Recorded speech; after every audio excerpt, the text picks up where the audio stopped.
The angel of the Lord declared unto Mary, and she conceived by the Holy Spirit. Hail Mary, full of grace, the Lord is with thee.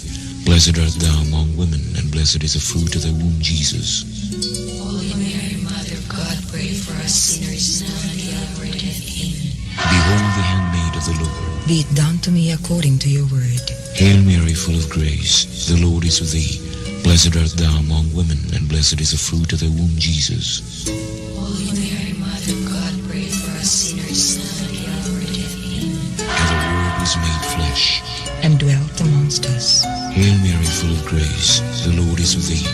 Blessed art thou among women, and blessed is the fruit of thy womb, Jesus. Holy Mary, Mother of God, pray for us sinners, now and at the hour of death. Amen. Pray for us, O Holy Mother of God, that we may be made worthy of the promises of Christ.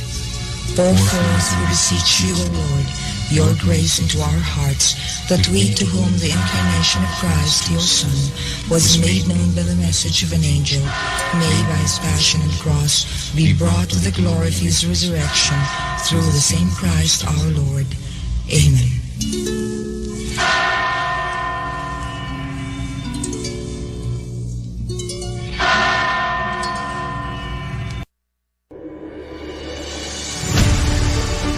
Kini ang simbianan sa RPN, Radio Philippines Network, DXKS, DXKS, 1080, ang inyong Radio Ronda, 5,000 watts, nagsimbiya sa ikatulong andana sa UFCO Lim Building, Borromeo Street, Dakbayan sa Surigao. RPN, Radio Philippines Network, DXKS 1080, ang inyong Radio Ronda.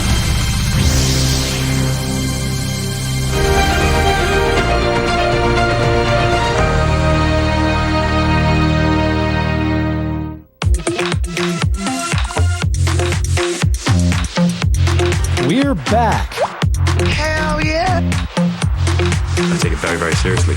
This week on Hollywood Express. F9 is already a record breaker.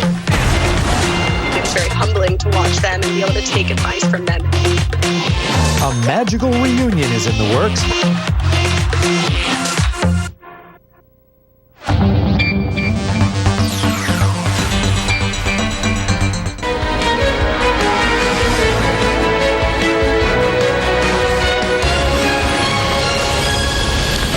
This is Newsnight, where we go above and beyond the headlines. I'm Pia Ontiveros. Tonight on the program, President Bongbong Marcos sits down with the Health Department to discuss pandemic response efforts as the country reports over 14,000 new infections.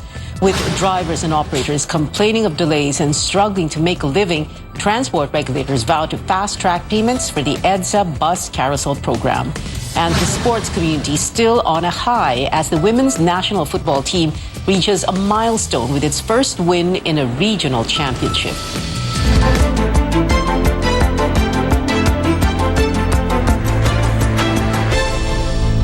We begin with this. The Health Department reports more than 14,000 new COVID-19 cases. That is from July 11 to 17. This means there was an average of nearly 2,100 fresh cases a day. The number is also 44% higher than the previous week. Of the new cases, 35 are in critical condition. Overall, nearly 600 critical infections are admitted in hospitals. 481 out of the 2,630 ICU beds are occupied, while over 5,100 out of 21,800 non-ICU beds are utilized. With infections again on the rise, President Marcos says he will launch a massive COVID-19 booster shot campaign. No details yet on when the rollout will happen, but the president says this is in preparation for in-person classes and the easing of safety protocols. He also attributed his recovery from COVID-19 to his booster vaccination. Here's the president in his own words. Ito nga ang pangalawang COVID ko na. Pero ang tingin ko, kung hindi dahil sa vaccine at booster shot, ay siguradong mas malubha ang naging tama ko at ang aking pakiramdam. Kung magiging matagumpay ang kampanyang ito, tuloy na yan. Hindi naman talaga kailangan isabatas pa ito dahil malaya pa rin tayong mamili para sa ating sariling kalusugan. Pero habang tumatagal, ay mas lumilinaw ang sinasabi ng siyensya. Ang mga datos at ang mga pag-aaral na ang pagbabakuna ay malaki ang naitutulong para sa ating kaligtasan mula sa COVID-19. As of this time, here's what we know so far. The President is meeting with Health Officer in Charge, Maria Rosario Berjere, on the COVID-19 alert status for the rest of the month and other pandemic response measures. Now, while the government prepares for the opening of the new school year and the return of in-person classes later on, a teachers group calls on Congress to prioritize bills raising the budget for education and teachers' pay. ACT Philippines held a protest action in front of the Batasan Pambansa in Quezon City earlier today. The group says the low salary of teachers is no longer enough for their families' needs, considering the prices of basic goods and services are still rising. Aside from salary upgrades, the group also wants the urgent doubling of school maintenance and operating budgets, saying this will help them prepare for a safe school reopening. Congress is set to open on Monday, July 25th, the same day President Marcos delivers his first State of the Nation address. House Majority Leader Martin Romualdez says one of their priority bills will be the national budget. Romualdez says they will pass it within the third or last quarter of the year so the president can sign it into law before the year ends. Economic managers earlier said they will submit to Congress the proposed 5.23 trillion peso 2023 budget on August 22nd. First of all, usually it's the budget, no? And then there's some follow-ons on what we have already passed in the House, but not in the Senate in the previous 18th Congress. So a number of those have already been refiled. But yes, the President has already mentioned it, in various fora. And so we will not limit it to 5, but we will limit to that. We will delimit it and rather focus on that whole basket of legislation. But they're already been filed. I think we've made it clear as to what we will take up, and we are confident that we will do this within the first regular session. We will pass all these measures within the first regular session. Romualdez, who is a first cousin to Mr. Marcos, is poised to be the next House Speaker. When asked about the composition of Congress, he says no hindrances are expected, adding that he is looking forward to a, quote, very smooth functioning Congress, both in the Senate and the House of Representatives, unquote. Romualdez also had this to say about the next majority leader. We'll let you know next week. So we'll try to get those who are willing to make the sacrifice of hard work and getting a consensus to help us in these measures. We're in consultation with the House leadership.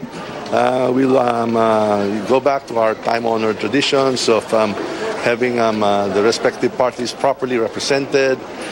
We will go by also, for the most part, seniority, merit, experience, and of course, the initiative to make the sacrifice of the hard work needed for each of the committees.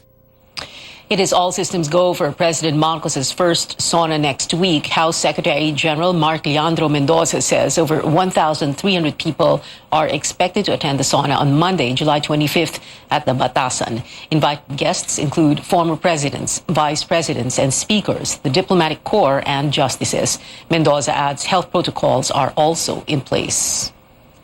I-require natin na lahat ng papasok ng plenary hall must present a negative RT-PCR test within 48 hours. May negative RT-PCR tayo, not unless na magdagdag ng additional safety nets ang Malacanang.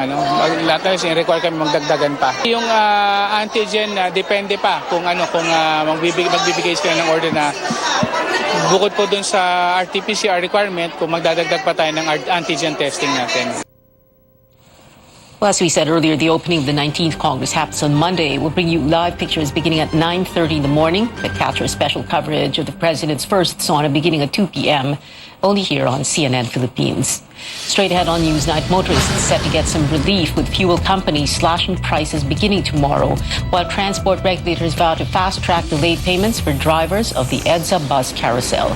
And how does the Marcos administration plan to respond to the International Criminal Court's probe into the Duterte government's drug war? You're watching CNN Philippines.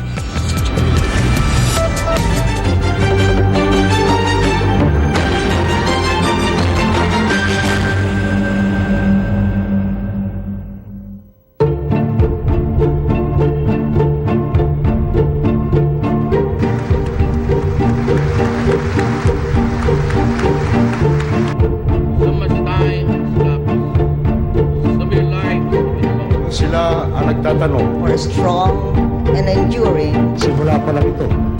Because you have complied with all the requirements of the law. Time we will launch. To join me in sending them out. Boss, ito mismo ang diwa.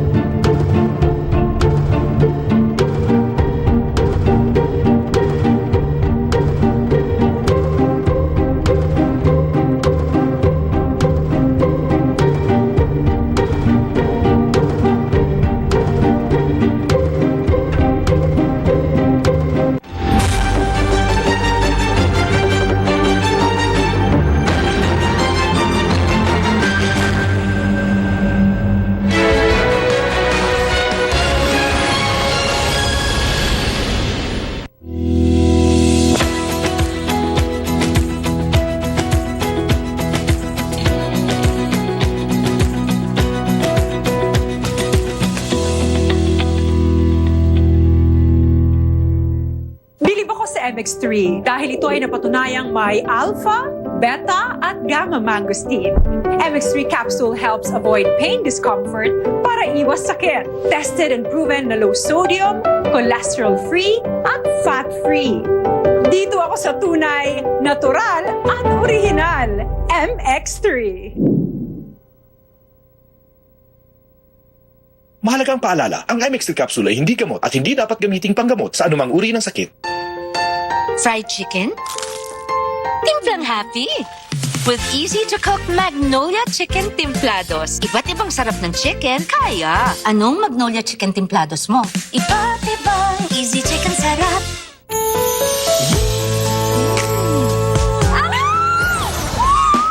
Making life sweet is easy dahil 35 pesos SRP lang ang San Miguel flavored beer. Make life sweet with San Miguel flavored beer. Sang-ayon ba ang lahat na ang best tasting chicken dog ay TJ din? Walang duda na ang tender, ang juicy, best tasting chicken hotdog talaga. Chicken ang desisyon. Kids can tell, best tasting ang TJ chicken dog.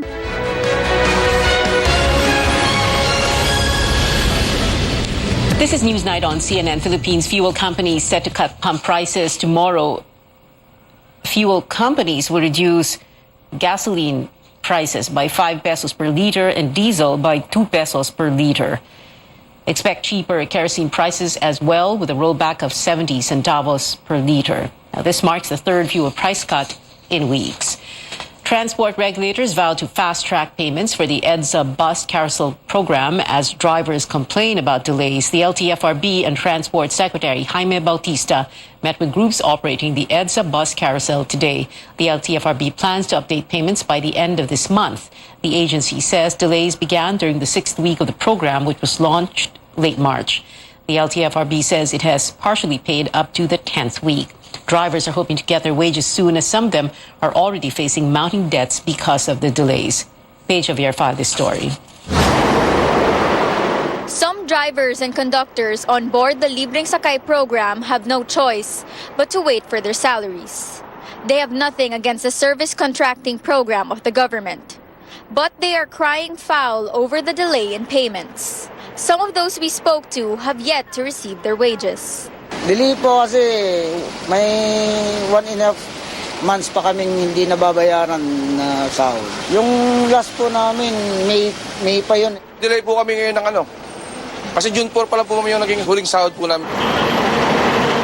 The government has allotted 7 billion pesos for the program. Under this, drivers and operators receive a one-time payout and weekly salary depending on the distance. They want to know what's keeping them from getting their pay. Pag nagtanong po kami, sabi naman na pag nagtanong ko sa LTFRB, sabi bayad na raw, ganyan. Kaya po napakahirap din ma'am. Ang sabi naman po, delay daw yung bayad ng gobyerno sa operator. Buklod ng manggagawa sa ES Transport President Joji Visconde says the Labor Department called for a dialogue on the matter. They earlier claimed the unpaid dues and incentives in 2021 reached 20 million pesos. But he says there is still no resolution on their case. Drivers hope they receive their salaries on time after serving the public, especially commuters. Sana pantay-pantay, mapapaganda yung mga commuter natin dahil nakakaminos sila sa gastusin. Sana ganun din sa mga empleyado kasi pare-parehas naman pong may pamilya. Paige Javier, CNN Philippines. Apart from the late payments, the LTFRB and DOTR discussed the maximum deployment of units during rush hour. Instead of the current 200, operators want to increase the number of units to more than half to serve more passengers. In other news, the International Criminal Court is giving the Philippines until September 8 to comment on the reopening of the investigation into the Duterte administration's bloody war on drugs. Chrissy D. Matulak tells us how the government plans to respond. The government is looking at ways to respond to the invitation of the International Criminal Court for it to comment on the resumption of the past administration's drug war probe. In a message to the media, Solicitor General Menardo Guevara says his office is considering a number of options, such as challenging the jurisdiction of the ICC. The OSG is also considering if it will leave its communication lines open with the International Court. Guevara says consultations will be conducted with the Foreign Affairs Department, Justice Department, international law experts, and the Office of the President. In the meantime, Senator Bato de la Rosa says the country has a working and functioning justice system. The lawmaker was formerly the lead in the drug war as National Police Chief. Aside from former President Rodrigo Duterte, De La Rosa is also being investigated for alleged crimes against humanity. According to the National Union of People's Lawyers, the government's compliance to ICC's request under the term of President Bongbong Marcos can assure justice to the victims. If there is really going to be any immunity, then it should be unity on the basis of respect for human rights and the rule of law and the recognition of international mechanisms as a legitimate forum for accountability. No? The investigation on the drug war was suspended in November 2021 after the Philippines requested to defer the probe. In 2019, the Philippines pulled out of the ICC, claiming that the Rome Statute, the treaty which established the ICC, was not ratified. However, human rights lawyer Chrissy Conti says the court still has jurisdiction over the investigation. The Supreme Court said that we still have residual obligations with regard to ICC proceedings. In the Rome Statute, in its rules, when we signed it, we committed ourselves to continue to cooperate once a case or once a situation has come under the purview of the OTP, of the Office of the Prosecutor. According to the Office of the Solicitor General, President Bongbong Marcos has yet to discuss the ICC investigation. Chrissy D. Matulak, CNN Philippines. Government data counts 7,000 deaths in the drug war, but local and international human rights groups estimate the numbers are between 12 to 30,000. Senator De La Rosa also says he will not cooperate with the ICC should it resume its investigation into the drug war. He maintains it is an insult to the country's justice system. Senator Robin Padilla echoes the sentiment, saying the probe sets a precedent for foreign interference. Hindi nila alam kung ano nangyari dito sa atin eh. Hindi nila alam kung anong problema natin dito. Bakit sila magkikialam? Di ba? Oo. Harap ako, magpatry ako before a Filipino court, not a foreign court. Sayang ang sinakripisyo ng mga bayani natin kung maghahari-harian dito, foreigner, di ba? Siguro, pwedeng ICC, payagan natin sila, observer. Senator Nancy Binay, however, urges the government to submit to the legal process in the, quote, interest of transparency, while Senator Coco Pimentel calls on the ICC to make a final decision on what it wants to do regarding the probe so that the government can respond accordingly. Switching gears, National Security Advisor Clarita Carlos has yet to decide whether to change policies on the West Philippine Sea or retain those of the Duterte administration. Carlos met with Coast Guard officials at their headquarters in Manila today to discuss border security in the West Philippine Sea, the Philippine Rise, as well as in Mindanao. Here's what she and the PCG have to say about the direction of the National Task Force for the West Philippine Sea under the new administration. We're going to have another meeting next week. So we're just really trying to figure out who is going to do what and so on. So let me understand it first before I make any comment. I'm sorry. Inalam din namin kung anong mga protocols at saka mga policies ang mga mababago dun sa mga dating mga pina-follow natin. Carlos was at the Coast Guard headquarters as part of her visits to agency members of the National Security Council. The Foreign Affairs Department raises the alert level to 2 in Sri Lanka, which is battling a political and economic crisis. This means there will be no new deployment of workers to the South Asian country, and only those with live contracts are allowed to return. Overseas Workers Welfare Administration Chief Hans Kakdak says the government is now preparing a repatriation flight for Filipino nationals there. May kailangan sa tulong sa transport, we can come in to help, but also yung pagbalik ng mga repatriates ng OFWs, we can provide livelihood assistance as well as school assistance for OFW, for children of active OWA members, food, water, vitamins, hygiene necessities.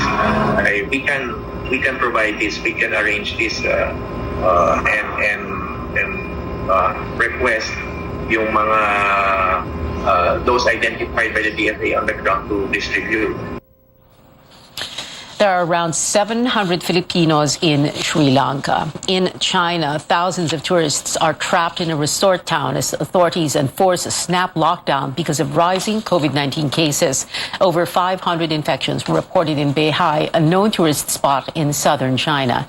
Visitors identified as contacts will have to stay in the city and undergo quarantine. India marks a milestone in its COVID-19 response despite surging infections. Vaccination numbers hit 2 billion over the weekend, with boosters underway for adults. India's daily cases rose to over 20,500 on Sunday, the highest since February 20. The United States extends its COVID-19 public health emergency for another 3 months, or until October 13th. It comes as the U.S. reports its highest cases, hospitalizations, and deaths in months. The emergency was first declared in January 2020. Top health officials raised the alarm over the spread of monkeypox, with the COVID-19 infection soaring yet again in the U.S. CNN's Cole Higgins reports the monkeypox outbreak should be taken more seriously.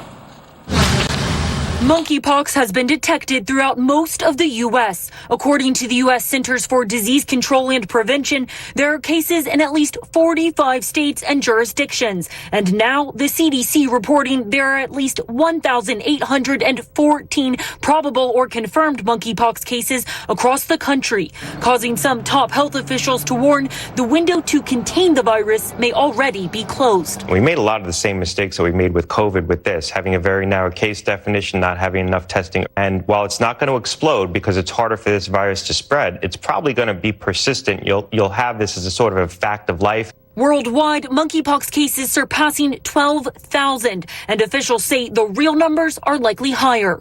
You were always probably looking at what might be, we don't know, the tip of the iceberg. So that's the reason why we've got to get the testing out there in a much more vigorous way. Dr. Fauci says more testing will be done, with 5 commercial testing laboratories coming online. He also expects up to 700,000 vaccines to be distributed to communities by the end of July.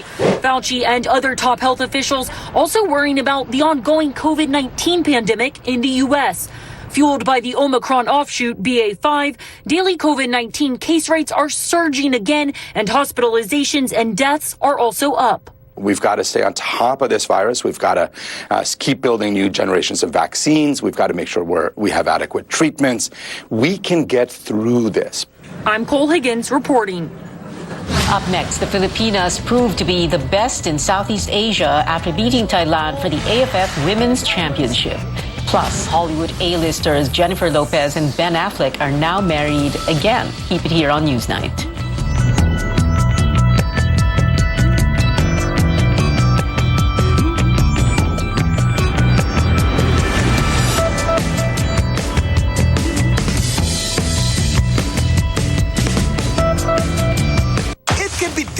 products out there. Buti na lang, there's locally super fruits with 3 kinds of fruits that are super in many ways. First, there's our dragon fruit drink na mayaman sa prebiotics that aid digestion. Second, there's our passion fruit drink with no added sugar and high in vitamin C. Lastly, we have our mangosteen drink, good for your heart. All superfruits contain more antioxidants than your average fruit to help protect your immune system. Superfruit for super you. For us to be able to move forward, infrastructure development should be a focus of any economic development program in the country in the next few years. The objective is to improve transportation, mobility, and accessibility in our cities by seamlessly connecting or linking up all our road and rail networks, airports, and seaports.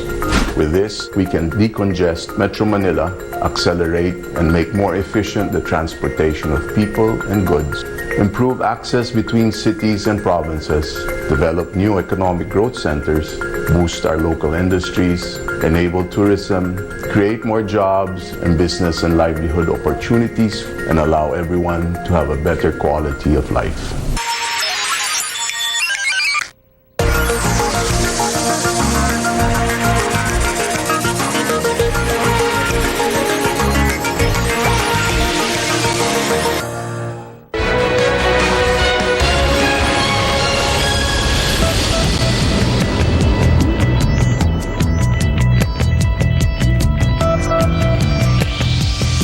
Welcome back. Her story for the Philippine women's football team. The Filipinas exact revenge on regional powerhouse Thailand, winning their first ASEAN Football Federation Women's Championship title. But there's no stopping the new football queens as they look to slay more giants in Asia. A training camp is in the works for the team in late August to September. Head coach Alan Stajic says they plan to set up friendlies with other nations like New Zealand.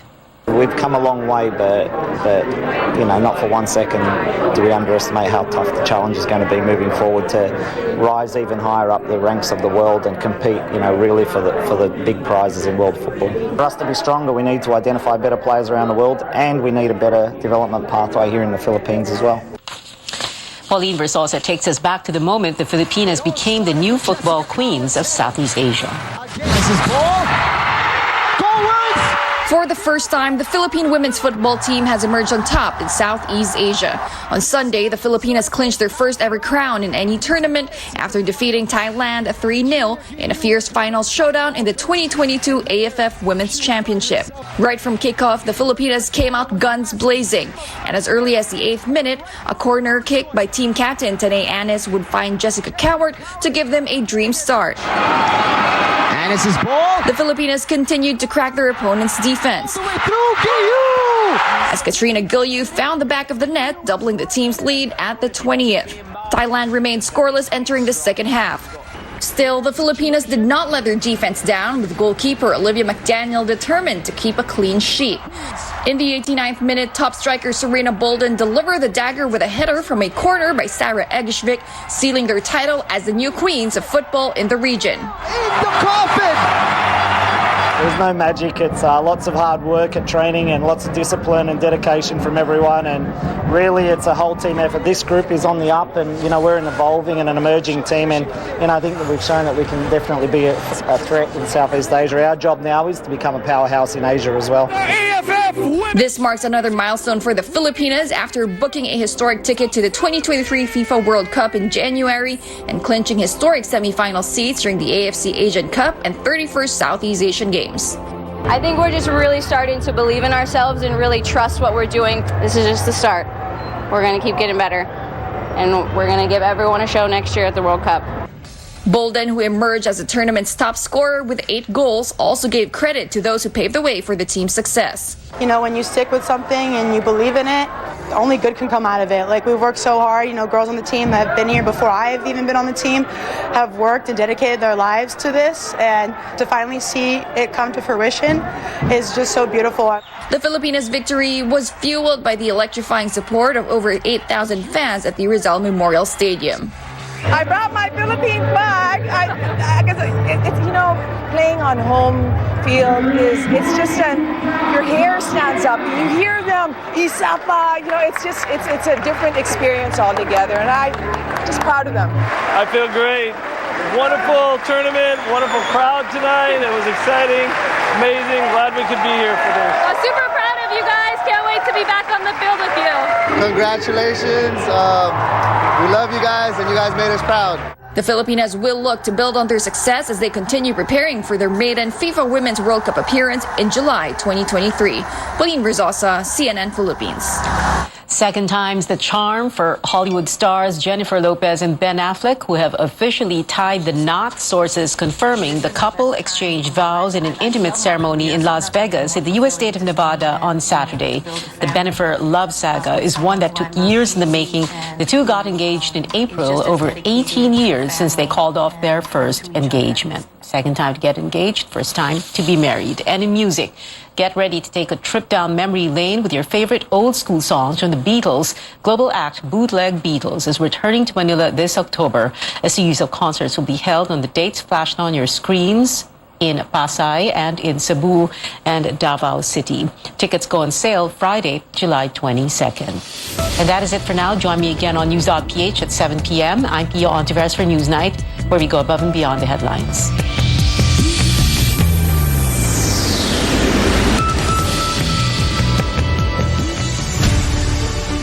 Kini ang simbianan sa RPN, Radio Philippines Network, DXKS. DXKS. Jess Ochenta. Ang inyong Radio Ronda. 5,000 watts. Nagsimbiya sa ikatulong andana sa UFCO Lim Building, Borromeo Street, Dakbayan sa Surigao. RPN, Radio Philippines Network. DXKS Jess 80, ang inyong Radio Ronda.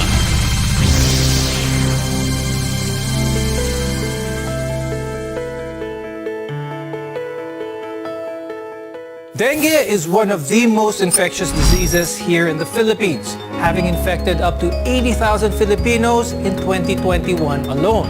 Now, as the rainy season begins, the chances of getting infected by dengue increases as well, which is why in today's episode, we'll give you tips to avoid infection and keep yourselves and your loved ones protected.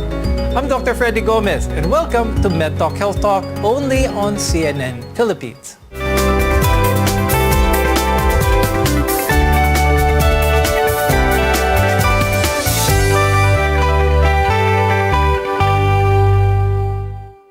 Our guests are here today to give their insights on dengue. With us is Dr. Carl Evan Henson. He is the director of the Hospital Infectious Control and Epidemiology Center at the Medical City. Also with us is Dr. Michael Campued. He is the president of the Philippine Society of Public Health Physicians. In the age of COVID-19, if you go to a hospital and you have a fever, your fever will be treated as COVID-19 unless proven otherwise. But did you know that before COVID-19 was here, any fever that you'd had was considered dengue unless proven otherwise? Now, I'll start the conversation with Dr. Carl. What I just mentioned, Dr. Carl, just shows how prevalent dengue is here in the Philippines. Why is this so? Could you explain to our viewers basically what dengue is and why is it so infectious? Dengue is an infection caused by the dengue virus, and this virus is carried by mosquitoes. So not all mosquitoes carry dengue. There's a very specific species of mosquitoes. And these mosquitoes actually live in tropical areas. They came from Africa, but they're now very widespread in tropical regions now. So this mosquito also can carry the other infections like Zika, chikungunya, etc. So they can cause a lot of problems. And that's why you see dengue usually in the tropical areas, because that's where the mosquitoes that carry these infections live. Dr. Carl, you mentioned a good point a while ago that dengue is caused by a vector, a mosquito, which is also the vector for other diseases, which I'm sure our viewers have heard about. So does that mean that if mosquitoes are around, they are not just at risk for contracting dengue, but for chikungunya, for Zika as well. It all depends on how prevalent the disease is. Among all of those diseases that we mentioned, dengue is the most common. So when you get bitten by the Aedes mosquito, you're more likely to get dengue than, say, Zika or chikungunya. So it's really more predominantly dengue these days. Now, Dr. Mike, I'll go to you this time and talk about what makes an area endemic for dengue. Because I'm sure maybe our viewers who have had dengue before, they will notice that if they contracted dengue, it's not just them. Probably a neighbor has had dengue as well, or probably a coworker. Kumbaga, hindi siya isolated, marami. What makes an area more prone to being infected or having dengue among several people? What makes for endemicity is the presence of the cases. No? Pagka tinitingnan na natin yung mga lugar sa atin, no, what we recognize is that urban areas do have dengue cases, and at least we compare it across the Philippines as a tropical areas where Aedes aegypti or Aedes mosquitoes live, essentially would bring in the endemicity of dengue. And as long as there is a continued presence of the virus, then that's what we say na magkakaroon ka ng risk. Now, when we look at it environmentally, so titingnan natin, usually areas where a lot of stagnant water will make for an essential breeding ground as well for the virus. Dr. Mike, what about malaria? Ang malaria, mosquito din, lamok din ang kanyang carrier, pero bakit hindi siya ganun ka common as like what you said, urbanized areas? With malaria, there are areas where the virus are actually found. So within the Philippines, it's not actually all over the Philippines. So we still have to establish the presence of the virus among the mosquitoes for us to say that there is the presence of that disease. Dengue was carried furthermore than malaria.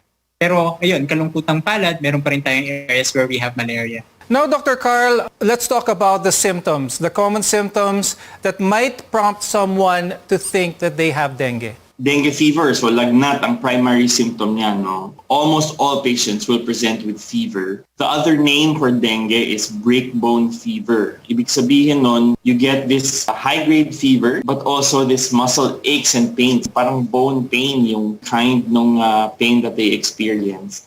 And when you have fever, you get the usual nakasama ng lagnat, a headache, we said muscle aches and pains, no? Some warmth in the eyes. And then some patient will describe this headache that seems to occur behind the eyes, yung retroorbital pain. So those are the most common. Some patients will get a kind of a rash on day 3 or 4 of illness. Pwedeng magkaroon ng non-specific rash that goes away by itself, no? Now, Dr. Carl, do these symptoms when they come out, mas delikado ba ang mga simptomas na ito kapag bata ang may dengue or just as equal risk whether it be a child or an adult? Actually, in children, most likely that children will present with a very mild or even asymptomatic form of dengue. No?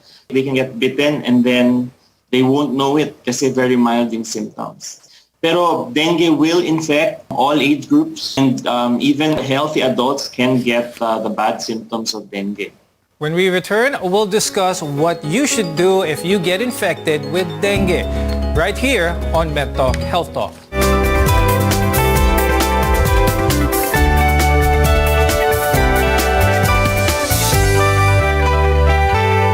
SMC, San Miguel Corporation. Bisag unsang industriya ang sudlan niini, tinguha sa SMC ang pag-uswag o paglambo sa mga Pilipino. Karon, gikan sa SMC, aniya na ang SMC Davao Cement. SMC Davao Cement, gama sa Davao para sa Mindanao. SMC Davao Cement, ato ni Bay. And your host of Sulit to Win It, Mr. Luis Manzano. Tanong ng bayan, bakit sulit ang BioFlu? And the top answers are, dahil kaya ang flu, lagnat, sipon, headache, body pain, ubo from postnasal drip. Ang dami! Teka, may pahabol pa. Sore throat. Sulit! Winner ka sa BioFlu. Sulit dahil kaya all. Babangon ka sa BioFlu. Unilab yan. Phenylephrine HCl chlorpheniramine maleate paracetamol is the generic name of BioFlu. If symptoms persist, consult your doctor.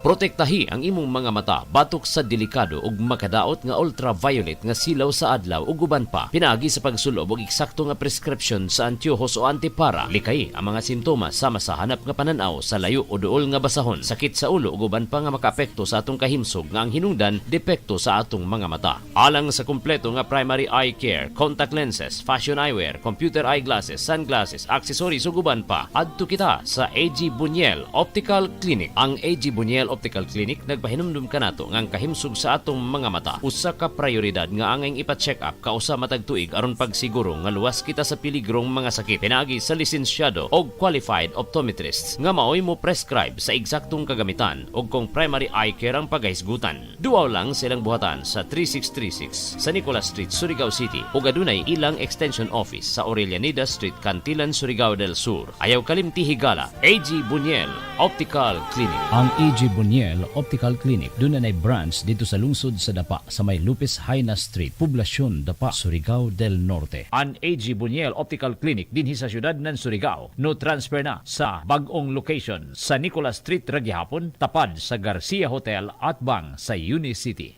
Ang Riverside Parts Master Incorporated na sa ilang bagong location sa Dalan, Burgos ning atong syudad. Mahimo niyong tawagan sa telephone number 231-7478 or 826-3663. Mga produkto nga inyong mapalit, genuine, Makita Power Tools sama sa planer, drill, grinder, Triton Paints, construction supplies, angle bars, flat bars, GI pipes, automotive spare parts, Firefly electrical devices sama sa switches, bulbs ug outlets. Adto ang Riverside Parts Master Incorporated sa ilang bagong pwesto sa Dalan, Burgos ning syudad. Makahangyo ka o makabarato pagyod diha sa Riverside Parts Master Incorporated. Aniya na ang food supplement nga kumpleto, sakto o aprobado. Ang Calabo Plus Herbal Capsule. Calabo Plus Herbal Capsule. Maayo alang sa pag-maintain sa imong maayong panglawas, kahimsog ug kapiskay sa mga pamati. Calabo Plus Herbal Capsule. Mupapusog sa enerhiya ug stamina. Mupalikon sa imong immune system. Calabo Plus Herbal Capsule. Andam sa pagpakigbatok sa mga nagkadaiyang balatian. Musulay pabaka sa uban, diri na kita sa kasaligan. Calabo Plus Herbal Capsule. Calabo Plus Herbal Capsule. A quality product of Jesser Marketing. Mapalit na karon sa mga butika. EXL Makabuhay Plus Dietary Supplement. Nakakatulong iwasan ang iba't ibang uri ng sakit tulad ng diabetes, arthritis, rheumatism, hypertension, cancer, urinary tract infections o UTI, respiratory tract infections tulad ng ubo, sipon, lagnat, heart attack, constipation, fatigue, kidney, lung problem, premature aging, memory loss at depression. EXL Makabuhay Plus Dietary Supplement. Buhay at makulay ang buhay sa EXL Makabuhay. EXL Makabuhay Plus Dietary Supplement. Mapalit sa pinakadool nga butika o drugstore sa inyong lugar.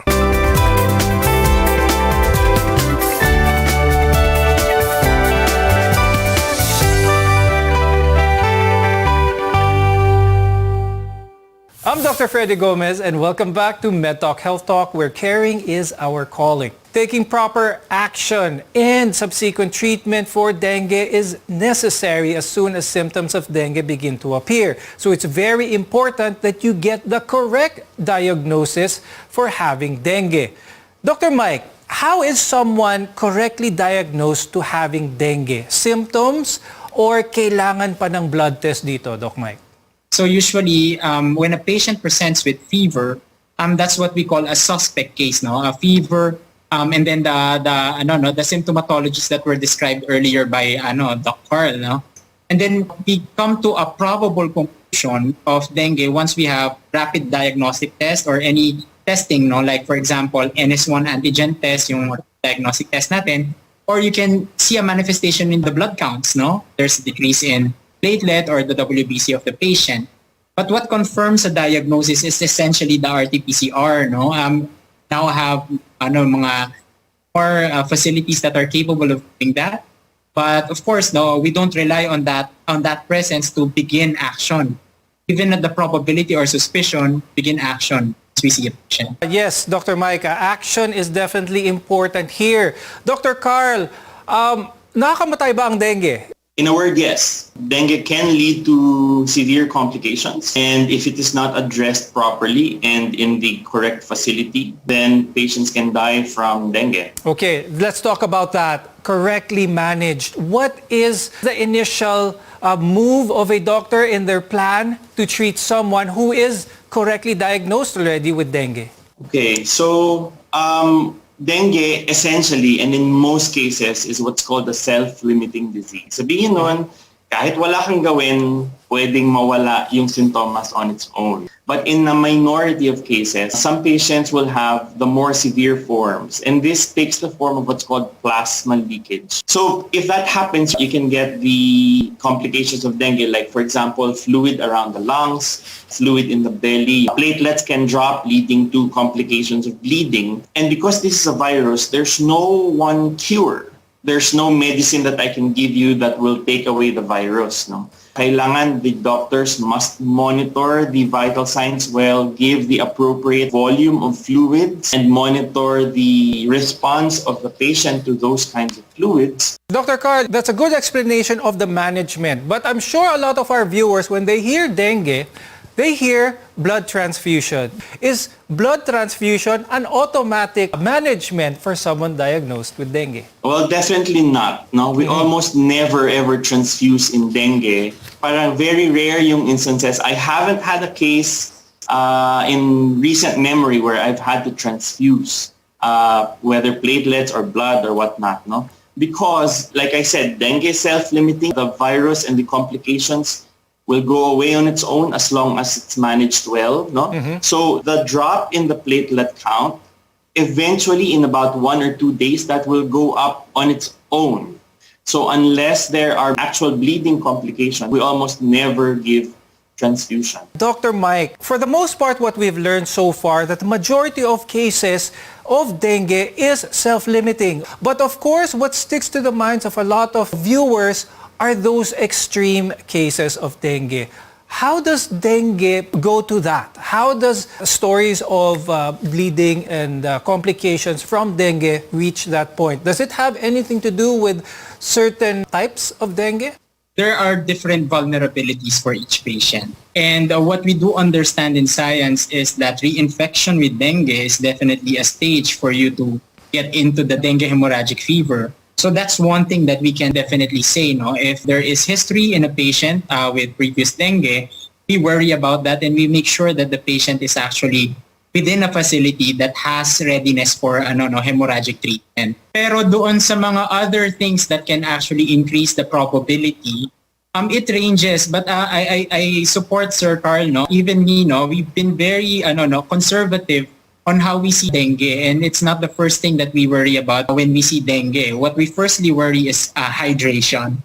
But patients that fail to actually hydrate, patients that fail to actually take care of themselves, patients that have pre-existing conditions, like for example, a hemolytic condition, or a patient with an autoimmune disease, or patients that are already suffering some form of dehydration, these are patients that can be pushed. Once at the critical phase of dengue, di natin nalagpasan yon, then that's when we hear na we have to really look out at CBCs as signs in the changes in the blood counts. When we return, we'll talk about what you can do to prevent dengue infection from spreading. We'll be right back on MedTalk Health Talk.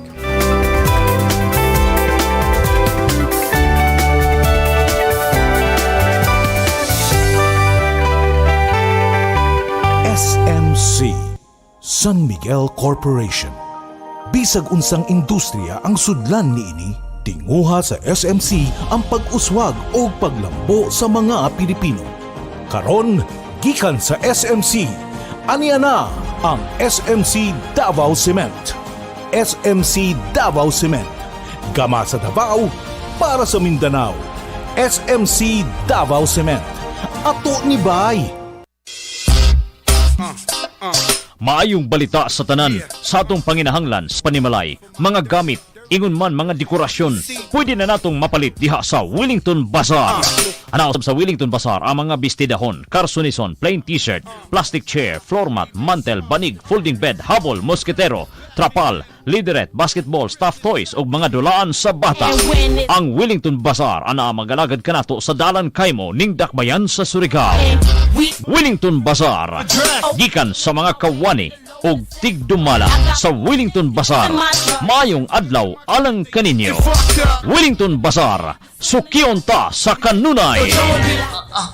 Uy, day! Naunsa man ka, day? Day, kanang glisod na mo kakita, day. Uy! Sus, naunsa ba ka? Uy nga, katong ni aging bulan. Okay pa man ka. Naunsa day karon? Laot siguro ni sisingunit aning cellphone ka ng si computer, day. Da, mo lagi na akong ingon ba? Uy, day, nakoy balita para sa imuha. Gamit og Lutein Plus, uy.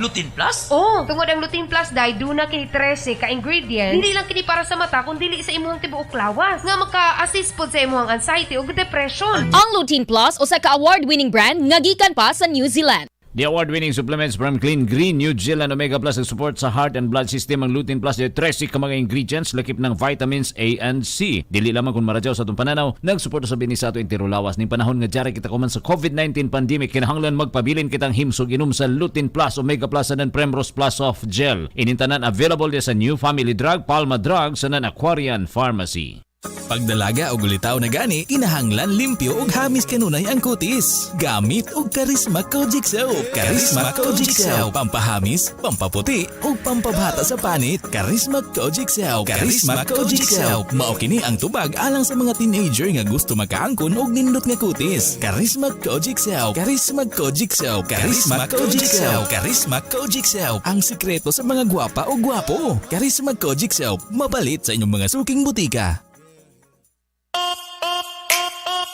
Mga Surigaonon, ana-anay maayong lugar na adtuan ang Interior Hub Home Furnishing Shop nga nahimutang sa Dalan Borromeo ning Dakbayan sa Surigao. Anaa kanila ang barato na mga gamit para sa pagpagwapa sa inyong banyo, kusina o tibuok balay. Nagtanyag sila sa mga packages, sa faucet, wash basin o toilet bowl with complete fittings na swak sa inyong budget. Sa Interior Hub Home Furnishing Shop, daghan kay kapilian, mga bagong mga designs o dekalidad ang mga produkto. Interior Hub Home Furnishing Shop, Borromeo Street, Surigao City. Owned and managed by Earl Brian Palma. Contact number 0945-30-60648.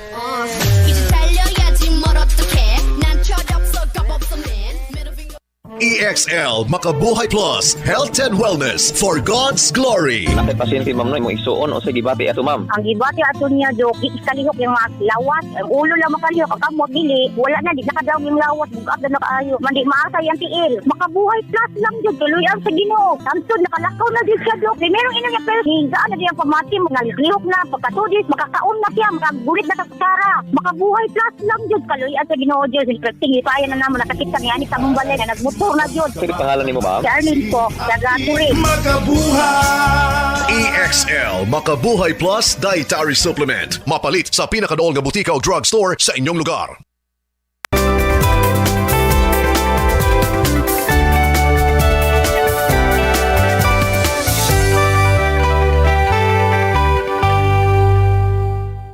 I'm Dr. Freddy Gomez, and this is MedTalk Health Talk, your partner in healthcare. Now, there are plenty of ways to ensure that you and your loved ones are protected from dengue, and this is through proper prevention. Before we go to prevention, Dr. Carl, earlier Dr. Mike mentioned one of the risk factors of dengue progressing is that of a previous infection of dengue. This means someone who has had dengue before would probably have little or barely noticeable symptoms.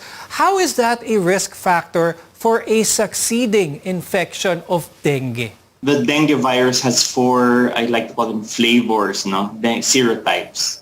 Dengue 1, 2, 3, and 4. When you get infected with your first serotype, that's called the primary infection, and you can get a mild disease, etc. So there's parang cross protection but not complete, meaning that when you get infected with one, you get some sort of protection but not complete, and then it wanes over time.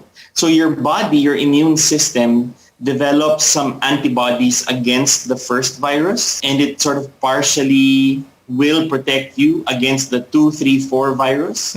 So when you get infected with virus number 2 or virus number 3, then your immune system has this sort of seeming memory. It mounts an immune response, but the protection is not complete. That leads to more serious symptoms, no? Because your body, your immune system is trying to fight off, but it's not successful at completely eradicating the virus. That leads to the more complications of dengue. So just a reminder to our viewers, those who have had previous dengue infections, you must be extra careful with subsequent infections with dengue. With that in mind, let's talk about prevention. Dr. Mike, what are the best ways, the most practical ways, the easiest, most simplest ways Filipinos can do to prevent themselves from being infected with dengue? That's very nice to actually hear, no? Kasi that's what we really want patients to do.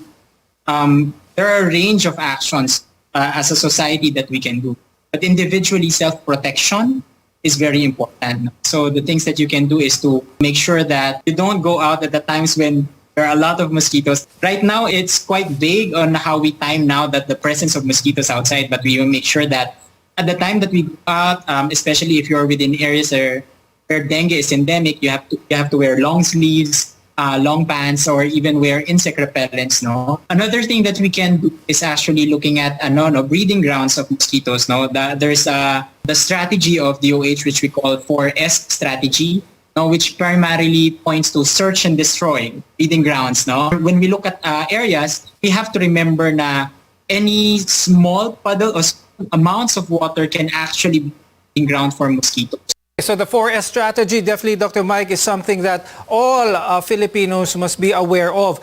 Going back a little bit, you mentioned that the use of insect repellents, of course, is very practical, very handy, effective as well. But what's important, what can you share with our viewers on what is most effective in actually repelling the mosquitoes? I haven't really encountered any comparative studies that looks at the effectivity of these. But I do think that, firstly, yung chemicals like the DEET, they already are established repellents, but in moderated amounts. But for those that are more from natural sources, like for example citronella oils, they do offer effectivity as well. No, so definitely once the kind of like the oils of these oils actually mix into the oils of the body, and the scent that you're exuding is gonna be very deterrent for for mosquitoes.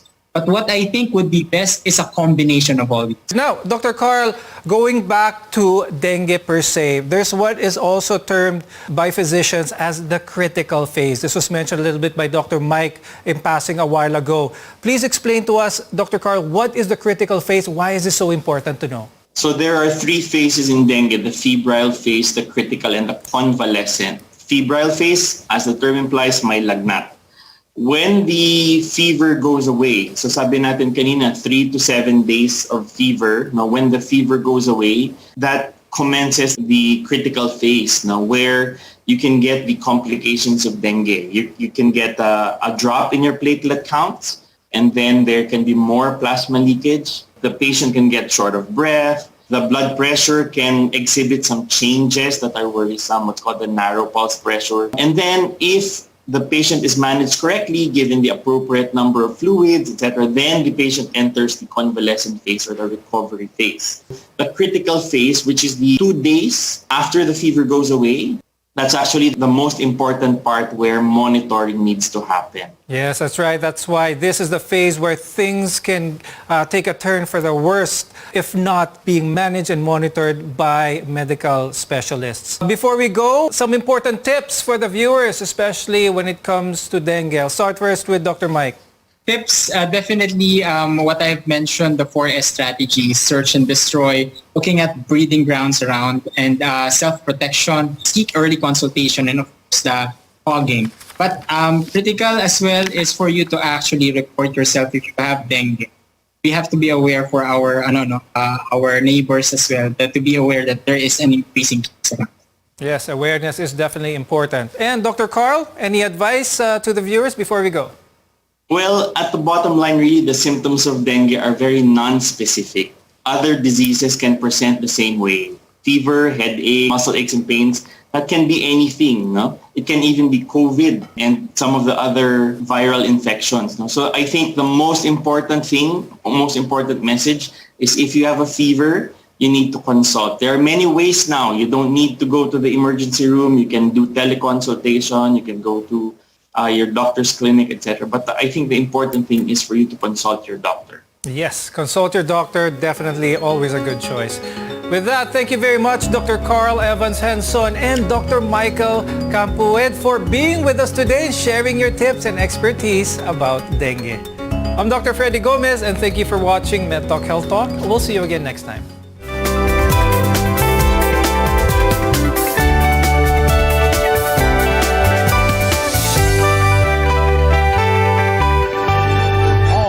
RPN Radio Philippines Network.